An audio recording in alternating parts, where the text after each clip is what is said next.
Hello friends and dear student, एक बार फिर से आपका बहुत बहुत स्वागत है। तो आज की इस वीडियो में हम लोग पढ़ने वाले हैं फार्मेकोथेरापेटिक का चैप्टर नंबर 4 और वो क्या है, एंडोक्राइन सिस्टम डिसऑर्डर। तो पहले थोड़ा सा ये समझ लीजिए कि एंडोक्राइन सिस्टम क्या होता है। तो हमारी बॉडी के अंदर बहुत सारे ग्लैंड होते हैं, उसमें कुछ एंडोक्राइन होते हैं और कुछ होते हैं एक्सोक्राइन। अब क्या फ़र्क होता है एंडोक्राइन में और एक्सोक्राइन में, तो ये डिटेल यहाँ पे हम लोग नहीं जानेंगे। बस इतना समझिए कि जो एंडोक्राइन सिस्टम होता है वो जो हार्मोन रिलीज करता है वो डायरेक्टली ब्लड के अंदर किसी डक्ट के थ्रू, किसी नाली के थ्रू डाल देता है। तो उन्हीं एंडोक्राइन सिस्टम में से एक ग्लैंड है आपका पैनक्रियाज। क्या है? पैनक्रियाज। ठीक है, तो ये पैनक्रियाज भी एक ग्लैंड है। और कौन सा ग्लैंड है? एंडोक्राइन ग्लैंड है। ठीक है, क्या है? एंडोक्राइन ग्लैंड है। और ये क्या रिलीज करता है? इंसुलिन। क्या रिलीज करता है? इंसुलिन। ठीक है, ये क्या करता है? ये जो पैनक्रियाज है ये इंसुलिन रिलीज करता है। और भी इसके फंक्शन है, लेकिन हम लोग सिर्फ अभी हम फोकस किस पे करेंगे? इंसुलिन पे। ठीक, मैंने ये पैनक्रियाज और ये इसलिए बताया कि जो आज की जो आपका टॉपिक है डायबिटीज मेलिटस, वो किससे रिलेटेड है? इसी पैनक्रियाज और इंसुलिन से रिलेटेड है, डायबिटीज मेलिटस। तो हमारा अब मेन टॉपिक है जो पढ़ना है हमको, वो क्या है? डायबिटीज मेलिटस है या डायबिटीज मेलाइटस। इसको मेलिटस भी बोलते हैं और मेलाइटस भी बोल सकते हैं। तो इसका ये डायबिटीज़ मेलिटस क्या होता है, तो आप पहले मोटा मोटा समझिए, उसके बाद फिर हम लोग डिटेल में इसको पढ़ेंगे। तो आपने बार बार सुना होगा अपने गांव में, घरों पे भी बहुत सारे, अब तो हर घर के अंदर ये बीमारी है जिसको हम लोग बोलते हैं शुगर की बीमारी। तो वही क्या है? डायबिटीज़ मेलिटस है। इसमें क्या होता है कि हमारे ब्लड के अंदर ग्लूकोज का लेवल बढ़ जाता है। हमारे ब्लड के अंदर ग्लूकोज का लेवल बढ़ जाता है, तब उसको हम लोग क्या बोलते हैं? डायबिटीज़ मेलाइटस या मेलिटस बोलते हैं, या शुगर बोलते हैं। क्या बोलते हैं? शुगर की बीमारी बोलते हैं। अब इसमें होता क्या है, तो दो तरीके से, जो दो मैकेनिज्म इसमें काम करते हैं इस बीमारी के लिए। एक होता है कि जो हमारा इंसुलिन है, जो ये पैनक्रियाज है, इसके अंदर होता है बीटा सेल। क्या होता है? बीटा सेल, जो इंसुलिन को क्या करता है? प्रोड्यूस करता है, बनाता है। ठीक है, इस पैनक्रियाज के अंदर क्या होता है? बीटा सेल होता है, बहुत सारे होते हैं बीटा सेल्स। तो वो क्या बनाते हैं? इंसुलिन बनाते हैं। अब अगर जो ये बीटा सेल है या जो पैनक्रियाज है वो डैमेज हो जाए किसी तरीके से और इंसुलिन का प्रोडक्शन बिल्कुल रुक जा रहा है, थोड़ा बहुत रुके, दिक्कत नहीं है, बहुत ज़्यादा मतलब सीवियर दिक्कत आ जा रही है, बहुत ज़्यादा प्रोडक्शन उसका क्या है? डिक्रीज हो जा रहा है, तब जाके उसको हम लोग क्या बोलते हैं कि ये आदमी को डायबिटीज़ हो गया। किसकी वजह से? ये पैनक्रियाज या बीटा सेल के डिस्ट्रक्शन की वजह से, डिस्ट्रॉय होने की वजह से, काम न करने की वजह से। और दूसरा ये होता है कि इंसुलिन तो यहाँ से निकल रहा है पर्याप्त मात्रा में, जितना चाहिए आपको, लेकिन जब वो अपने सेल के पास जहाँ पे उसको काम करना है, जहाँ पे फंक्शन करना है, वहाँ पहुँच रहा है तो वो काम नहीं कर पा रहा है। या तो जो सेल है जिस पे उसको काम करना है, या जो टिश्यूज है जिस पे उसको काम करना है, वो इसको रेस्पॉन्स ही नहीं कर रहे हैं, इसको ध्यान ही नहीं दे रहे हैं, इग्नोर कर दे रहे हैं, इसको मतलब इसकी चल ही नहीं पा रही वहाँ पे। या तो फिर ये जो इंसुलिन है वो बन तो रहा है लेकिन इस काबिल नहीं बन रहा है, उसके अंदर वो क्वालिटी नहीं कि वो अपना काम कर सके, यानी वो सही से बन नहीं रहा है। वो बन तो रहा है लेकिन समझ लिए लोकल क्वालिटी का बन रहा है, जो जाके अपना काम वहाँ पे नहीं कर पा रहा है। तो ये दो मेन रीज़न होते हैं डायबिटीज़ के। अब इसी के अंदर और भी कंडीशंस आ जाते हैं, लेकिन दो तरीके यही होते हैं मेन कि जो मतलब आदमी को डायबिटीज़ मेलाइटस होता है। एक तो क्या है कि इंसुलिन जो है, इंसुलिन बन नहीं पा रहा है पैनक्रियाज सेल से, तो ये हो जाता है टाइप 1 डायबिटीज़। क्या होता है? Type 1 diabetes. ठीक, ये टाइप 1 डायबिटीज़ होता है। और दूसरे के इंसुलिन बन तो रहा है, अपने सेल के पास पहुंच तो रहा है, लेकिन वहाँ पे वो काम नहीं कर पा रहा है। अब ये क्या काम करता है, तो ये समझिए मोटा मोटा कि ये क्या काम करता है इंसुलिन। तो जो भी ग्लूकोज होता है ना, आपको मालूम होगा ग्लूकोज हमारे क्या कहते हैं, हमारे सेल के अंदर जाता है, फिर उस पर वहाँ पर जाकर उसका ब्रेक डाउन होता है। ग्लूकोज क्या होता है? हमारे हर सेल के अंदर, कोशिका के अंदर जाता है, वहाँ पे जाके उसका ब्रेक डाउन होता है, तो एटीपी बनती है, एनर्जी बनती है। तो उसमें जो इंसुलिन बहुत हेल्प करता है। समझ में आ रही बात? इंसुलिन क्या करता है? ग्लूकोज को एंट्री कराने में हेल्प करता है। कोई भी सेल होता है तो उसका एक पूरा मेम्ब्रेन होता है, कोई भी चीज़ उसमें इतनी आसानी से अंदर जा नहीं सकती है, बाहर निकल नहीं सकती है। समझ रहे हैं? उस पर पूरा पहरा लगा रहता है एक तरीके का, समझिए उस पर रिसेप्टर्स होते हैं। तो ऐसे ही इंसुलिन का भी रिसेप्टर होता है। जब इंसुलिन उससे बाइंड करता है, उससे मिलता है, तो समझिए को दरवाज़ा खोल देता है ग्लूकोज को अंदर जाने के लिए। समझ में आ रही बात? इंसुलिन किस तरीके से, और भी इसके फंक्शन हो सकते हैं, लेकिन जो मोटा मोटा फंक्शन है वो क्या है कि मान लीजिए ये सेल है, ठीक, और यहाँ पे एक रास्ता है, ग्लूकोज के अंदर जाने का।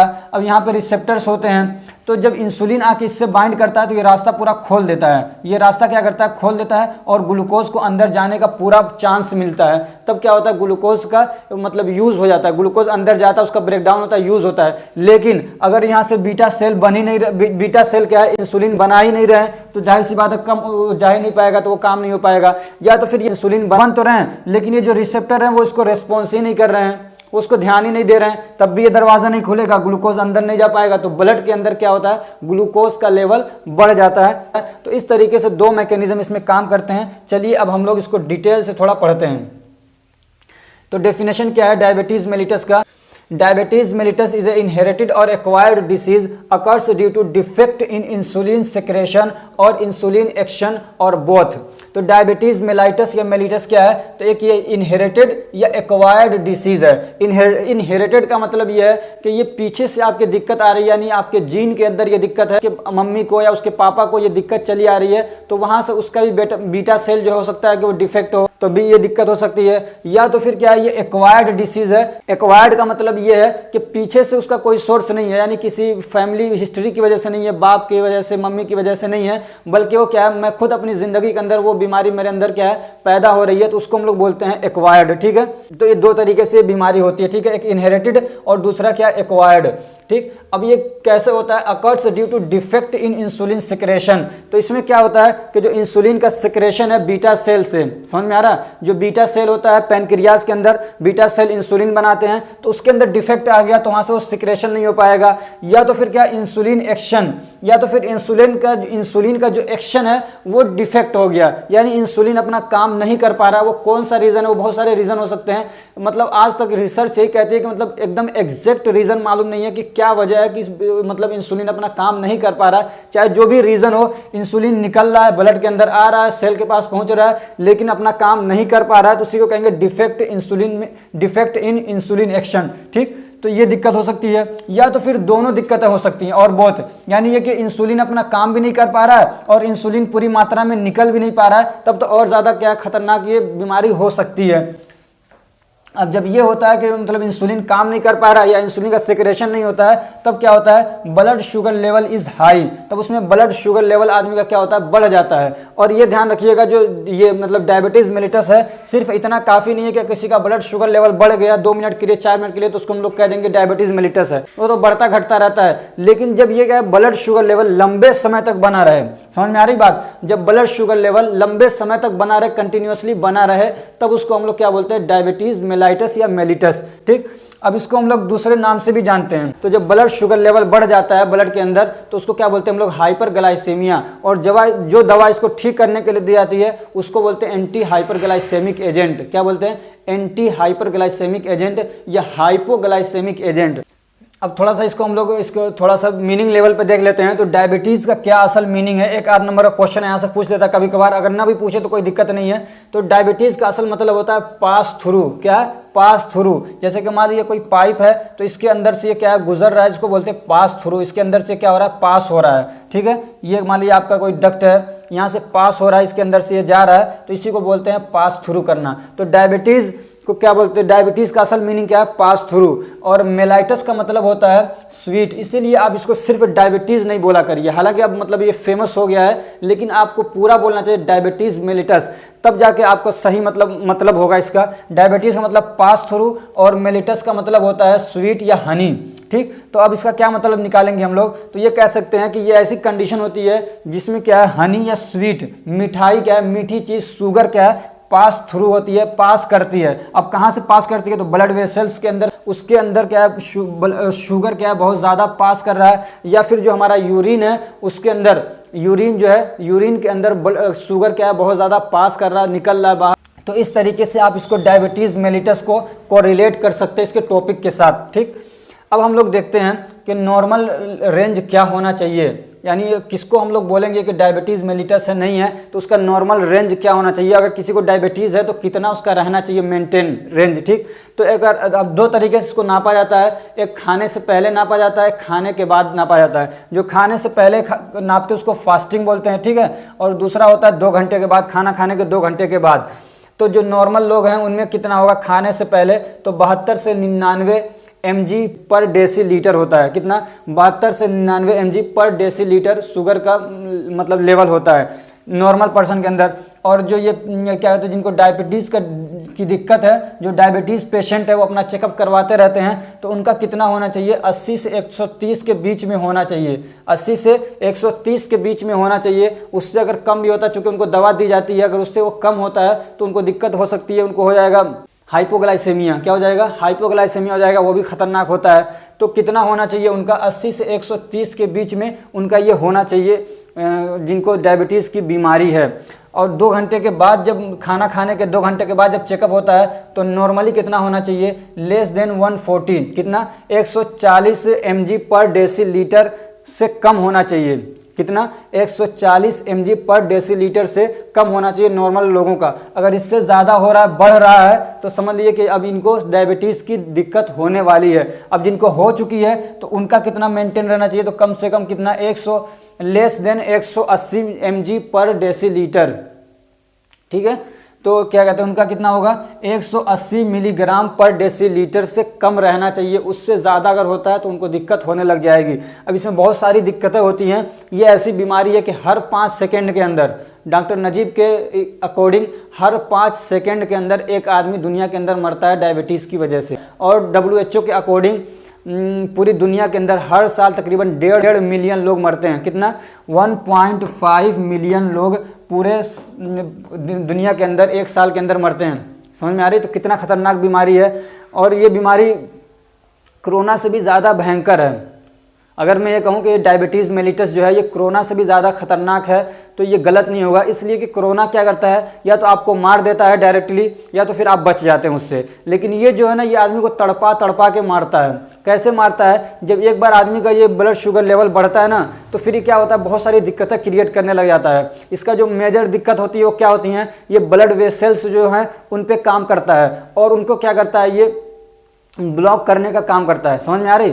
ब्लॉक करने का काम करता है, उनको ब्लॉकेज करता है। इसलिए आपके हार्ट के जो दिक्कतें हैं वो बढ़ सकती हैं। अगर किसी को डायबिटीज़ है और किसी को डायबिटीज़ नहीं है, तो डायबिटीज़ वाले को ये ज़्यादा चांसेस होते हैं कि कोरोनरी आर्टरीज डिसीज उसको हो जाएं, यानी जो हार्ट के अंदर आपके जो वेसल्स हैं उसके अंदर ब्लॉकेज के चांसेस बढ़ जाते हैं, एंजाइना पेक्टोरिस के चांसेस बढ़ जाते हैं। ऐसे ही मायोकार्डियल इन्फेक्शन, हार्ट अटैक के चांसेस बढ़ जाते हैं, हार्ट फेलियर के चांसेस बढ़ जाते हैं, सडन हार्ट फेलियर के चांसेस बढ़ जाते हैं अगर किसी को डायबिटीज की बीमारी है।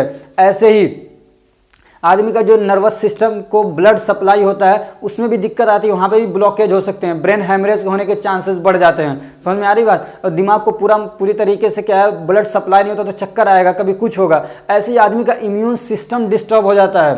समझ में आ रही? जब ग्लूकोज का लेवल बढ़ जाता है तो जो आपका इम्यून सिस्टम है वो पूरा डिस्टर्ब हो जाता है। जो आपके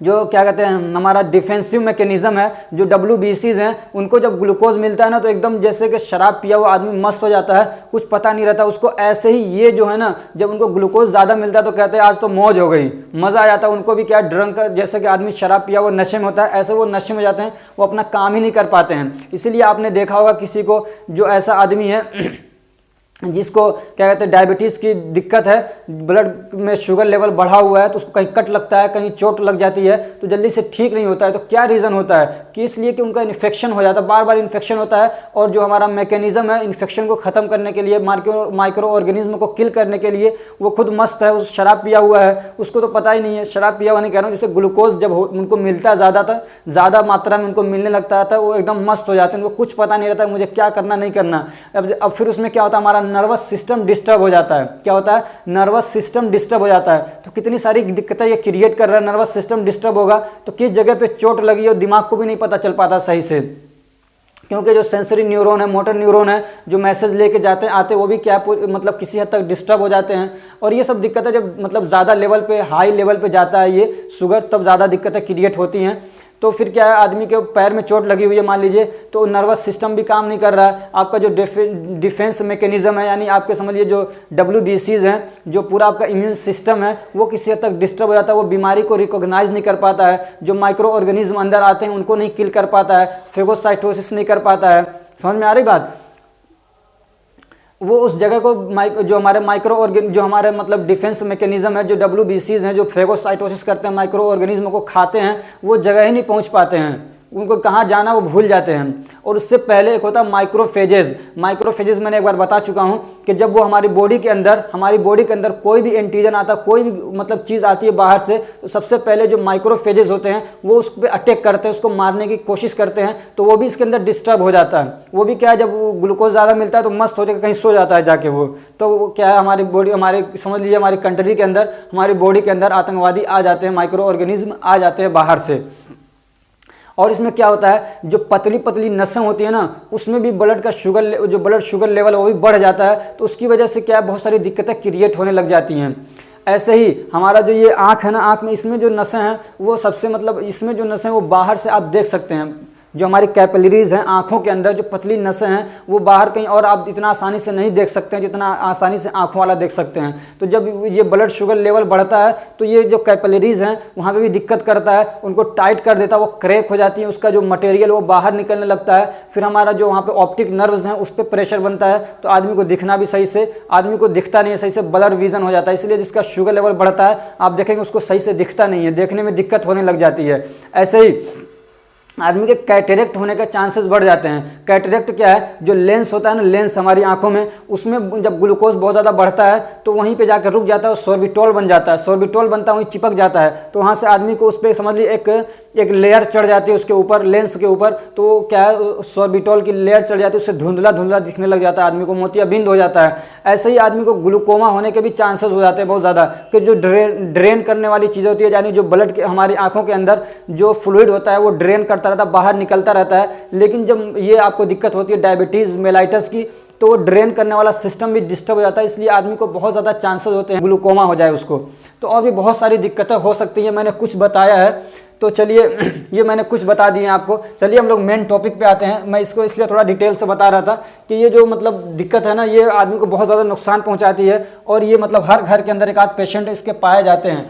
अब ये भी समझिए कि ये बीमारी होती क्यों है, ये बीमारी क्यों होती है किसी को, तो ये इसके दो मेन रीज़न हैं। एक तो हमारा जो न्यूट्रिशन है, जो हम लोग खाना खा रहे हैं वो एबनॉर्मल हो गया है, यानी सही और प्योर खाना हम लोग नहीं खा पा रहे हैं। जो भी खाना खाने जाएंगे तो उसमें दवा मिली हुई है, कुछ न कुछ उसमें क्या है, मिला हुआ है। और दूसरे हम लोग खाना भी ज़्यादा जंक फूड खाते हैं, खाना हम लोग हद से ज़्यादा खाते हैं। ज़्यादा बीमारियाँ ना ज़्यादा खाने की वजह से हैं, ज़्यादा लोग जो मरते हैं वो ज़्यादा खाने की वजह से मरते हैं, न कि कम खाने की वजह से। भूख से मरने वाले लोग कम हैं, यानी भूख की वजह से बीमारियां कम हैं, ज़्यादा खाने की वजह से ज़्यादा बीमारियां हैं। इसलिए पहले नंबर पे अगर आपको डायबिटीज़ से बचना है तो आपको क्या करना है, खाने पे कंट्रोल करना है। आप खाना लिमिट में रह के खाइए, जितनी ज़रूरत उतनी खाइए, बहुत ज़्यादा ना खाइए। और ऐसी चीज़ें जो मतलब मीठी हैं, जिसमें कार्बोहाइड्रेट ज़्यादा मिलता है आपको, तो ऐसी चीज़ों से परहेज़ करना है। हम लोग जो नॉर्मली खाना खाते हैं, जैसे कि मान लीजिए फल वगैरह खा लिए, खाना खा लिया, रोटी सब्ज़ी खा ली, और इस टाइप की जो चीज़ें हैं, जो नॉर्मल हम लोग खाना खाते हैं, उसमें हमको इतना मतलब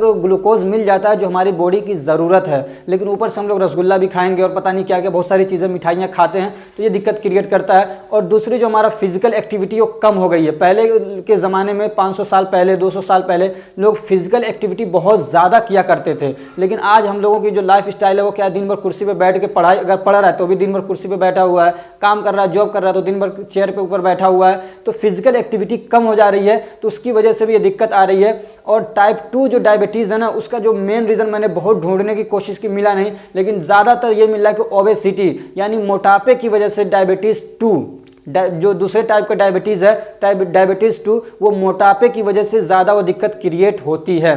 तो इसलिए अपनी मतलब फिजिकल हेल्थ को भी मेंटेन करके रखिए और अपने खाने को भी मेंटेन करके रखिए, तो इस बात के चांसेस होंगे कि आपको डायबिटीज़ ना हो। आप अपने जो पेशेंट आ रहे हैं उनको भी आप इसके अच्छे से गाइड करेंगे। ठीक, तो अब हम लोग पढ़ लेते हैं टाइप्स ऑफ डायबिटीज़। क्या टाइप्स ऑफ डायबिटीज़, हालांकि आप ये पढ़ चुके हैं लेकिन फिर भी एक बार रिवीजन करा दूं। तो एक होता है टाइप 1 डायबिटीज़। तो इसमें क्या होता है, this type of diabetes occurs due to severe reduction in production of insulin because of autoimmune destruction of beta cell of the pancreas.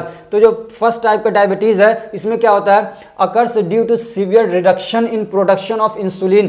तो इंसुलिन का जो प्रोडक्शन है उसमें सीवियर रिडक्शन हो जाता है, बहुत ज़्यादा कमी हो जाती है। समझ में आ रही, या तो बिल्कुल नहीं रिलीज होता है ये इंसुलिन, बिल्कुल पैदा होना बंद हो जाता है, प्रोडक्शन उसका बंद हो जाता है या बहुत ज़्यादा कम हो जाता है, बहुत ज़्यादा क्या होता है एकदम कम हो जाता है, तब ये दिक्कत आती है। और ये क्यों होता है ऐसा? तो autoimmune destruction of beta cell, जो हमारा इम्यून सिस्टम है अगर वो खुद अपने बॉडी सेल को, समझ में आ रही बात, इम्यून सिस्टम का काम क्या होता है कि बाहर से कोई चीज़ आ रही है तो उसको मारने का, उसको भगाने का काम करता है हमारा इम्यून सिस्टम। लेकिन कभी इसमें दिक्कत आ जाती है बदकिस्मती से किसी के साथ में, तो जो हमारा इम्यून सिस्टम है खुद अपने ही बॉडी पार्ट को क्या करता है, मारना और किल करना शुरू कर देता है। उसी को बोलते हैं हम लोग ऑटो इम्यून डिसऑर्डर। क्या बोलते हैं? Auto immune disorder. कि जो हमारे एंटीबॉडीज हैं वो हमारे ही मतलब बॉडी के सेल को क्या कर रहे हैं, ये समझ रहे हैं कि ये आतंकवादी है और उसी को मारना शुरू कर दे रहे हैं। तो कभी कभी ये दिक्कत आती है और ये जो हमारे पैनक्रियाज के बीटा सेल है जो इंसुलिन बनाते हैं उन्हीं को मारना ये शुरू कर देते हैं, तब ये दिक्कत आ जाती है। जब वो मर जाएंगे, बीटा सेल किल हो जाएंगे, तो अब कौन इंसुलिन बनाएगा? तो अब ये जो दिक्कत होती है ना, this occurs in younger age usually. और ये वाली जो दिक्कत है टाइप 1 डायबिटीज़, इसकी जो दिक्कत आती है ये ज़्यादातर यंगर एज में आती है। इसका मतलब 35 से 40 साल से पहले की जो उम्र है लोगों की, 35 से 40 साल पहले के जो लोग हैं उनको ये दिक्कत ज़्यादा होती है। और दूसरा जो टाइप 2 डायबिटीज़ है, इसमें क्या होता है, तो this type of diabetes occurs due to resistance to the action of insulin. तो इस वाले में क्या होता है कि इस वाले में क्या होता है कि इंसुलिन बन तो रहा है भरपूर मात्रा में, लेकिन रेजिस्टेंस अकर हो जाता है, यानी बहुत सारी रुकावटें आ जाती हैं इंसुलिन के एक्शन में, यानी इंसुलिन को काम नहीं करने देते, कोई बहुत सारी दिक्कतें और रुकावटें आ जाती है। रेजिस्टेंस का मतलब होता है रुकावट। तो बहुत सारी कोई भी रुकावट है, कोई रुकावट आ जाती है तो उसकी वजह से इंसुलिन अपना काम नहीं कर पाता। मैंने बताया क्या काम करता है, ये समझ लीजिए कि ये ग्लूकोज को सेल के अंदर पहुँचाने में हेल्प करता है बहुत ज़्यादा।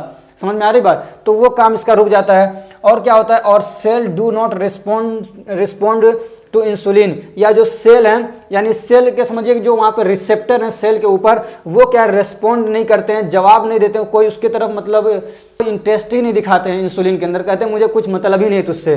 तो और ये जो this occurs in older age usually, और ये जो दिक्कत है टाइप 2 वाली, ये ओल्डर एज में ज़्यादा दिक्कत आती है, यानी जैसे एज वगैरह बढ़ने लग जाता है, मोटापा बढ़ जाता है, तो ये वाली कब आती है दिक्कत, 35 से 40 साल के बाद में ये वाली दिक्कत ज़्यादा क्रिएट होती है। अब ये ना कि cell do not respond to insulin, इसको समझने के लिए आप इस पिक्चर को देखिए, आपको बहुत अच्छे से समझ में आ जाएगा कि ये जो साहब है ये क्या है, इंसुलिन है, और ये क्या है, सेल है। ये इसको क्या है, इसके पास आ रहे हैं, कुछ देना चाह रहे हैं, लेकिन ये क्या इग्नोर कर रही है। ये क्या है, जो सेल्स हैं ये इग्नोर कर रहे हैं, ये मतलब मुझे तुमसे कोई मतलब नहीं है, तुम्हारी कोई ज़रूरत नहीं है। तो अब आप देख सकते हैं, तो इसी तरीके से जो हमारा सेल होता है, इंसुलिन आ तो रहा है इसके पास, प्रपोज तो कर रहा है, लेकिन जो सेल है वो इसकी तरफ ध्यान ही नहीं दे रहा है। तो जब ध्यान नहीं देगा तो वो क्या है, फिर इंसुलिन वहाँ पे अपना काम ही नहीं कर पाता है, फिर क्या ग्लूकोज की एंट्री नहीं हो पाती है सेल के अंदर, फिर सेल का क्या है यूज़ नहीं हो पाता, कंजप्शन नहीं हो पाता, ब्रेकडाउन नहीं हो पाता, एनर्जी नहीं बन पाती है, तो फिर आदमी के क्या है, ब्लड में शुगर का लेवल बढ़ जाता है। अब ये शुगर कहाँ से आता है हमारे ब्लड के अंदर, तो मेन 2 रीज़न होते हैं। एक तो ये कि हम लोग जो खाना खाते हैं, कार्बोहाइड्रेट जो भी खाना खाते हैं उससे ग्लूकोज भी बनता है, वो कहाँ जाता है, एब्जॉर्प्शन होने के बाद ब्लड में पहुँच जाता है। और दूसरा जो हमारा लीवर है वो भी क्या है, ग्लूकोज बनाता है, वो भी क्या करता है, ग्लूकोज बनाता है। और जो हमारा बहुत सारा ग्लूकोज क्या है वहाँ पे स्टोर भी रहता है, जो हमारा लीवर है उसके अंदर बहुत सारा हमारा ग्लूकोज स्टोर रहता है ग्लाइकोजन के फॉर्म में, तो वो क्या करता है, उसको दोबारा से ग्लूकोज बना देता है लीवर हमारा, तो वहाँ से ब्लड के अंदर फिर वो भेज देता है। तो इस तरीके से ब्लड के अंदर ग्लूकोज आता रहता है। अगर देखा जाए ना तो मेनली 2 ही टाइप हैं डायबिटीज़ के, एक टाइप 1 और टाइप 2, और जो दूसरे आते हैं वो सब इसी के अंदर आते हैं। लेकिन एक टाइप को और मेंशन किया बुक के अंदर, बहुत ज़्यादा मैंने देखा, तो वो क्या है, गेस्टेशनल डायबिटीज़। क्या है, गेस्टेशनल डायबिटीज़। तो इसमें क्या होता है, ड्यूरिंग प्रेगनेंसी, और ये जो है ना ये क्या है, फीमेल के साथ खास है, समझ रहे हैं, ये जो दिक्कत है ये फीमेल के साथ खास है, ये मेल के साथ नहीं होता है। तो कब होता है ये, ड्यूरिंग प्रेगनेंसी, यानी जब कोई फीमेल है, कोई औरत है, जब वो प्रेग्नेंट होती हैं तभी ये दिक्कत आती है। तो उसमें जो प्लेसेंटा होता है, प्लेसेंटा एक मेम्ब्रेन होता है जो पेट के अंदर जो बच्चा होता है उसको पूरी तरह से घेर के रखता है, एक मेम्ब्रेन बनता है उसके अंदर, एक झिल्ली बनती है, तो वो प्लेसेंटा होता है। तो वो क्या करता है, वो कुछ हार्मोन बनाता है, जनरेट हार्मोन्स, वो कुछ हार्मोन रिलीज करता है। अब ये हार्मोन जो है ना ये दिक्कत क्रिएट करते हैं, that alter the function of insulin. तो ये जो हार्मोन रिलीज होते हैं प्लेसेंटा से, वो इंसुलिन के फंक्शन को अल्टर कर देते हैं, यानी इंसुलिन का फंक्शन वो करने नहीं देते हैं, तो ये दिक्कत आ जाती है। तो ये भी टाइप 2 वाला ही, तो ये भी अगर हम देखें तो टाइप 2 जो डायबिटीज़ है उसके अंदर ये टाइप आ सकता है। अब ये जब टाइप 2 आप जब ये जो किसी को डायबिटीज़ होती है तो उससे और क्या दिक्कतें क्रिएट हो सकती है, हालांकि आपके सिलेबस में पूछा नहीं है, आपका मन करे तो इसको स्किप कर सकते हैं, लेकिन चूंकि ये टॉपिक काफ़ी इंपॉर्टेंट है इसलिए मैं इसको बताना ज़रूरी समझता हूँ। तो जब डायबिटीज़ किसी को हो जाती है, मतलब जब किसी को डायबिटीज़ की दिक्कत हो जाती है यानी हाइपरग्लाइसीमिया हो गया, किसी को ब्लड शुगर लेवल बढ़ गया, तो उससे क्या क्या दिक्कतें हो सकती हैं। तो सबसे पहले आपके हार्ट को ये दिक्कत करेगा। क्या करेगा, वहाँ पे जो मतलब कोरोनरी आर्टरीज हैं, इसमें समझिए कि 3 जगहों पे मेन मतलब खास तौर से ये दिक्कत करता है। एक तो जो हमारे ब्लड वेसल्स हैं, ठीक है, जो ब्लड वेसल्स हैं उसमें दिक्कत करेगा। दूसरा जो हमारा नर्वस सिस्टम है उसको ये दिक्कत इसमें क्रिएट कर देता है, ठीक। और तीसरा ये हमारा जो इम्यून सिस्टम है, जो इम्यून सिस्टम है उसको ये क्या करता है, डिस्टर्ब करता है। तो ये बहुत मतलब तीनों बहुत मेन है हमारी बॉडी के लिए, और तीनों को ये क्या दिक्कत करता है, ये ब्लड वेसल्स है, ठीक है, ब्लड वेसल्स। अब ये चाहे कैपिलरीज हों या चाहे मोटे वाले ब्लड वेसल्स हों, आर्टरीज वेंस हों, जो भी हों, ठीक है, तो इन तीनों चीज़ों में दिक्कत करता है। अब उसकी वजह से क्या क्या दिक्कतें आ सकती है देखिए आप। तो जो ब्लॉकेज है ना कोरोनरी आर्टरीज के अंदर, जो हमारे हार्ट के अंदर जो आर्टरीज हैं उसमें ब्लॉकेज होने के चांसेस बढ़ जाते हैं। और जब ब्लॉकेज होता है उससे कई सारी दिक्कतें आ सकती हैं, जैसे कि हार्ट अटैक हो सकता है, ऐसे क्या है हार्ट फेलियर हो गया, ऐसे ही एंजाइना पेक्टोरिस हो गया, और भी जो हार्ट से रिलेटेड डिसीज़ हैं वो इसमें हो सकती हैं। इसके चांसेस बढ़ जाते हैं बिलमुकाबिल क्या है किसी नॉर्मल पर्सन के, ठीक। और क्या हो गया, ब्रेन के अंदर जो आर्टरीज है उसमें ब्लॉकेज हो सकता है, तो उसकी वजह से ब्रेन वाली दिक्कतें हो सकती है, ब्रेन हैमरेज हो सकता है। ऐसे ही आंखों के अंदर ब्लड सप्लाई होता है तो वहाँ पर भी दिक्कत क्रिएट करते हैं, तो आदमी को अंधापन हो सकता है। ऐसे ही किडनी तक भी ब्लड, हमारा जो ब्लड वेसल्स से वो पहुँचते हैं, वहाँ पर भी नर्वस सिस्टम है तो वो डिस्टर्ब होता है, तो किडनी का फंक्शन भी क्या डिस्टर्ब हो सकता है और हो जाता है। ऐसे ही जो नर्वस सिस्टम वो डिस्टर्ब होता है, जो हमारा इम्यून सिस्टम है वो डिस्टर्ब हो जाता है। आदमी को कट लग रहा है, बीमारी हो रही है, इन्फेक्शन हो रहा है, वो ठीक ही नहीं होता है क्योंकि इम्यून सिस्टम डिस्टर्ब हो जाता है। ऐसे कैटरेक्ट होने के दिक्कत हो जाती है, कैटरेक्ट बोलते हैं मोतियाबिंद को।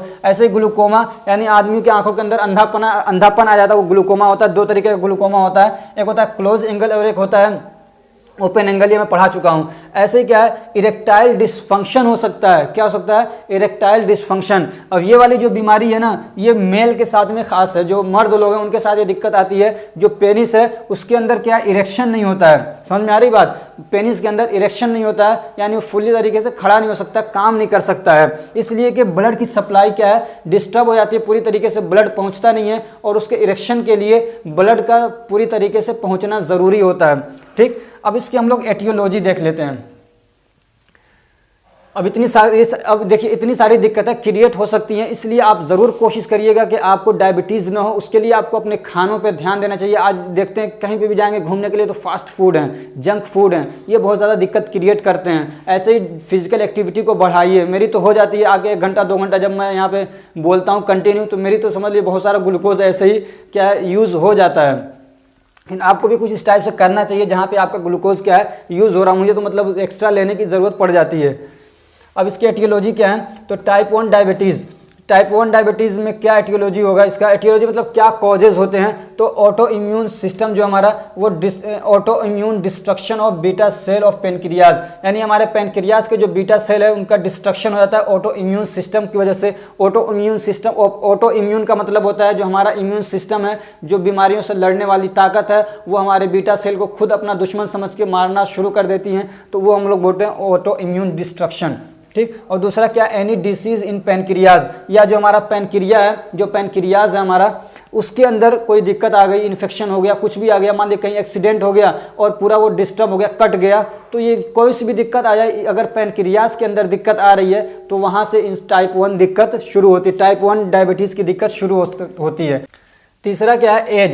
जैसे जैसे आदमी का एज बढ़ता रहता है तो जो बॉडी के बहुत सारे हमारे पार्ट हैं वो थोड़ा सा मतलब अपना फंक्शन थोड़ा कम कर देते हैं, वो पूरी तरीके से काम नहीं कर सकते हैं, तो एज की वजह से भी दिक्कत आ सकती है। ऐसे ही जेनेटिक फैक्टर की वजह से भी दिक्कत आ सकती है। ऐसे क्या है, बीटा ब्लॉकर्स, जो बीटा ब्लॉकर्स दवाएँ होती हैं जो ब्लड प्रेशर में दी जाती हैं, प्रोप्रानोलोल आती है एक दवा, और भी दवाएं आती हैं एटिनोलोल, प्रोप्रानोलोल, तो जो बीटा ब्लॉकर्स अगर वो कंटिन्यू दी जाती हैं तो वो क्या करती हैं, दिक्कत क्रिएट कर सकती हैं। ऐसे ही जो थायाजाइड्स हैं, जो एक तरीके की डायूरेटिक्स हैं, जो थायाजाइड भी दी जाती हैं कंटिन्यू, तो उससे भी ये दिक्कत क्रिएट हो सकती है।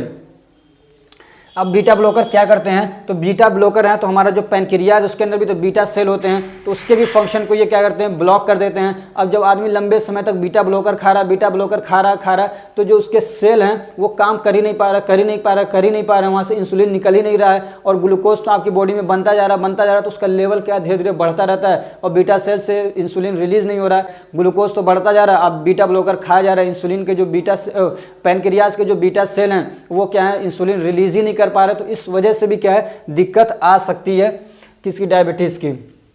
अब टाइप 2 की एटियोलॉजी क्या है, ये कैसे, मतलब इसके क्या कॉजेज हो सकते हैं, तो insulin does not function properly, insulin जो अपना काम वो पूरी तरीके से कर नहीं पाता है, या तो फिर क्या है, इंसुलिन के फंक्शन के लिए रेजिस्टेंस हो जाता है, कुछ रुकावटें हो जाती हैं, जैसे कि ओबेसिटी एक रुकावट होती है, ओबेसिटी मोटापे की वजह से भी दिक्कत क्रिएट हो सकती है। ऐसे ही लेक ऑफ फिजिकल एक्टिविटी, आदमी क्या मतलब फिजिकल एक्टिविटी नहीं कर रहा, ग्लूकोज का यूज़ नहीं हो पा रहा है, तब भी ये दिक्कत हो सकती है। ऐसे ही जेनेटिक फैक्टर की वजह से भी ये दिक्कत हो सकती है। अब पैथोजेनेसिस क्या है, तो पैथोजेनेसिस भी आसान है, मुश्किल नहीं है, आप पढ़ चुके इतना खुद बना सकते हैं। तो जो टाइप 1 डायबिटीज़ है तो उसमें क्या है, immune attack on beta cell, जो हमारा इम्यून सिस्टम वो बीटा सेल पे अटैक करता है, या तो फिर ये समझिए कि जो हमारा पैनक्रियाज है उसके अंदर इन्फेक्शन हो गया, वो पूरा डिस्ट्रॉय हो गया, या कोई एक्सीडेंटली वो डिस्ट्रॉय हो गया, तो कोई भी दिक्कत हो, जब वहाँ पे बीटा सेल डिस्ट्रक्शन, आप लिख सकते हैं यहाँ पे कि बीटा सेल डिस्ट्रक्शन, अब चाहे जिस वजह से भी हो, जब वो होता है तो severe decrease in insulin production, तो इंसुलिन का जो प्रोडक्शन है उसमें क्या होता है, गिरावट आ जाती है बहुत तगड़ी, यानी वो बहुत कम मात्रा में क्या कहते हैं, इंसुलिन प्रोड्यूस होता है या बिल्कुल नहीं होता है। और जब ये प्रोड्यूस नहीं होता है तो ब्लड के अंदर जो शुगर लेवल है वो क्या होता है, बढ़ जाता है, हाई हो जाता है, क्योंकि इंसुलिन काम नहीं कर पा रहा है, तो फिर क्या होता है, टाइप 1 डायबिटीज़ मेलाइटस हो जाता है। अब जो दूसरा है टाइप 2 डायबिटीज़ मेलाइटस, उसमें क्या होता है, कैसे होता है, तो poor response of cell to insulin, तो हमारे जो मतलब सेल हैं बॉडी के, जैसे कि मैंने दिखाया है मैडम को कि उनके पास इंसुलिन जा रहा है, कुछ दे रहा है, लेकिन वो लेने को तैयार नहीं है, तो वो क्या रिस्पॉन्स नहीं कर रही हैं वो मैडम, अभी मैंने दिखाया ना।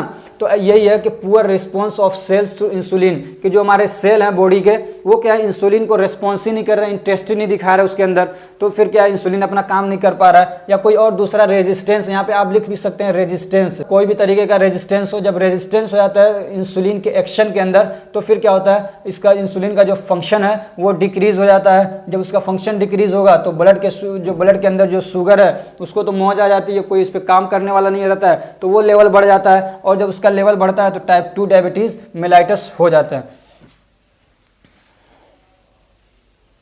अब इसके क्लिनिकल मैनिफेस्टेशन क्या क्या दिक्कतें आ सकती हैं, मतलब आपको क्या सिम्टम्स दिखेंगे, क्लिनिकल मैनिफेस्टेशन का मतलब क्या सिम्टम्स दिखते हैं इसमें भी, इस बीमारी में। तो सबसे पहले क्या है, presence of sugar in urine, आदमी पेशाब करेगा तो उसमें क्या है, आपको मतलब शुगर का मात्रा दिखेगा। ऐसे लोग जो होते हैं जब पेशाब करते हैं तो चींटी वगैरह जो होती हैं, मक्खियाँ होती हैं, वो आके एकदम से उसको छाप लेती है, क्योंकि उसके अंदर चीनी है, मिठाई है। और क्या होता है, इंक्रीज थर्स्ट, आदमी को प्यास बहुत ज़्यादा लगने लग जाती है। ऐसे क्या है, इंक्रीज फ्रीक्वेंसी ऑफ यूरिनेशन, और बार बार आदमी को क्या है, पेशाब लगता है, यूरिनेशन करने की ज़रूरत होती है। ऐसी क्या है, एक्सट्रीम हंगर, उसको भूख लगती है बहुत ज़्यादा। और क्या होगा, फटीग होगा, बदन के अंदर तनाव होगा, दर्द होगा, खिंचाव होगा। और क्या होगा, ब्लड विजन, आदमी का जो विजन है यानी आंखों से उसको धुंधला धुंधला दिखने लग जाएगा, साफ दिखेगा नहीं, वो कहता है ब्लड विजन हो गया। और क्या, सर में दर्द होगा। ऐसे ही फ्रीक्वेंट इन्फेक्शन, और कोई भी इन्फेक्शन बहुत जल्दी उसको हो जाएगा, बहुत जल्दी इन्फेक्शन हो जाएगा, इसलिए कि इम्यून सिस्टम डिस्टर्ब हो जाता है। ऐसे ही delay in healing of cuts and wounds, और ऐसे ही अगर कहीं पे कट लग रहा है, उसको वुंड लग रहे हैं, वुंड्स हो जा रहे हैं, कट लग रहा है, कहीं पे कट जा रहा है, कट पिट जा रहा है, या कहीं पे जख्म हो गया कोई, तो वो जल्दी से भरता नहीं है, डिले इन हीलिंग नहीं, भरता नहीं है, बहुत टाइम लग जाता है, वो क्या अल्सर पे अल्सर होता रहता है। ऐसी एक दिक्कत और हो सकती है, ईची इन स्किन, यानी जो स्किन है उसके अंदर क्या है, खुजली टाइप का होगा, जिसको ये दिक्कत होगी। तो ये सिम्टम है इसका। अब इसका नॉन फार्माकोलॉजिकल मैनेजमेंट क्या है, तो मैंने बता ही दिया आपको कि आपको क्या करना है, फिजिकल एक्टिविटी को ज़्यादा से ज़्यादा करना है, अपने खाने पे ध्यान रखना है। फिजिकल एक्टिविटी में आप मतलब एक्सरसाइज कर सकते हैं, क्या कहते हैं, जिम ज्वाइन कर सकते हैं, और भी जो भी टाइप की चीज़ें हैं, आप रोज़ाना खेलिए 1 घंटा, नहीं तो आप तेज़ चलिए, दौड़िए, कुछ भी फिजिकल एक्टिविटी करिए। ऐसे ही डाइट पे अपने ध्यान देना है, यानी जो कार्बोहाइड्रेट्स हैं या साल्ट हैं उसको एक्सेस अमाउंट में नहीं लेना है। और क्या, शुड अवॉइड स्वीट्स, और जो मिठाइयाँ हैं उसको भी क्या है, मिठाइयों को भी अवॉइड करना पूरी तरीके से। अब इसका फार्माकोलॉजिकल मैनेजमेंट क्या है, तो एक बार आप पढ़ ही चुके हैं इसका फार्मास्यूटिकल केमिस्ट्री के अंदर।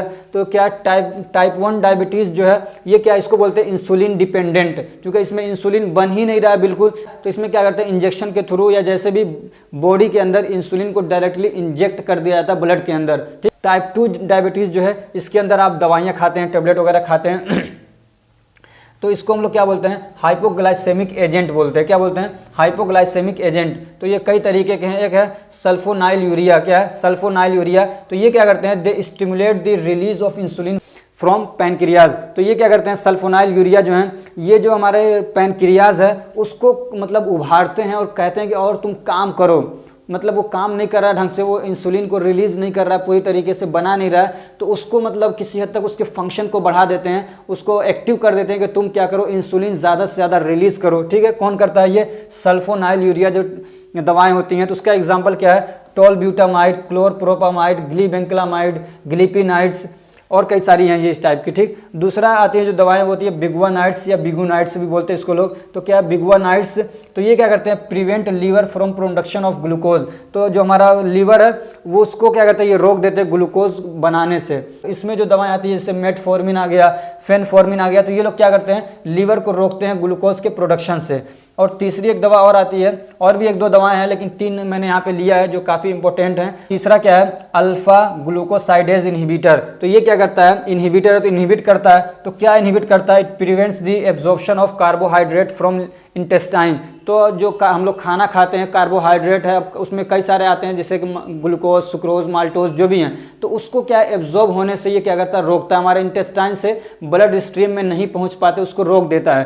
तो ये इनहिबिटर है। अल्फा ग्लूकोसाइडेज ये क्या करता है ये एब्जॉर्प्शन को बढ़ा देता है। अल्फा ग्लूकोसाइडेज क्या करता है ये कार्बोहाइड्रेट के एब्जॉर्प्शन को बढ़ा देता है, तो उसी को रोक देता है जो उसको बोलते हैं इनहिबिटर। ये क्या करेगा अल्फा ग्लूकोसाइडेज के काम को रोक देगा। तो इसका जो काम था कि कार्बोहाइड्रेट का एब्जॉर्प्शन करवा रहा था, तो जब इसको रोक दिया जाएगा इनहिबिटर दे दिया जाएगा, तो इसको रोकने वाली जो दवा देंगे तो वो क्या करेगा कार्बोहाइड्रेट के एब्जॉर्प्शन को रोक देगा वो बॉडी के अंदर, वो हमारे ब्लड स्ट्रीम में क्या एब्जॉर्ब नहीं हो पाते हैं। तो उसका एग्जाम्पल क्या है एकार्बोज और मिग्लिटोल। ये जो टॉपिक था डायबिटीज़ मिलिटस, इसका जो नोट है इसको मैं डिस्क्रिप्शन में दे दूंगा। इसके अलावा आप हमारा जो टेलीग्राम ग्रुप है उसको ज्वाइन कर लीजिए। और ये हमारी कोशिश अगर आपको अच्छी लग रही है तो वीडियो को लाइक करिए, चैनल को सब्सक्राइब करिए और अपने फ्रेंड्स को भी शेयर करिए ताकि दूसरे भी इससे फ़ायदा उठा सकें। और आपसे एक रिक्वेस्ट है जो मैं कई बार कर चुका हूँ, आप फिर से एक बार कर रहा हूँ कि हमारे जो फ्रेंड है जिन्होंने ये मुझे पूरा प्लेटफॉर्म दिया है पढ़ाने के लिए, फ्री ऑफ कॉस्ट देते हैं, कोई पैसा नहीं लेते हैं, तो उनका एक चैनल है यूट्यूब के ऊपर @ एंड स्टडी। क्या एंड स्टडी उनके चैनल का नाम है, आप सर्च करिए क्या एंड स्टडी, आप जाके उस पर यूट्यूब पे सर्च करिए, उसको जाके सब्सक्राइब कर लीजिए। अगर चाहे आपके काम करना हो ये, लेकिन मेरे कहने पे आप उसको जाके सब्सक्राइब कर लीजिए अगर आप मुझे सपोर्ट करना चाहते हैं, ठीक है। क्या है एंड स्टडी, इस पर ये सरकारी जॉब वगैरह की जो चीज़ें होती है तैयारी कराते हैं, बेसिक चीज़ें जो होती हैं जैसे मैथ से रिलेटेड, साइंस से रिलेटेड, इस टाइप की वीडियोज़ डालते रहते हैं ये, तो आप इसको जाके सब्सक्राइब कर लीजिए। Thank you so much for watching.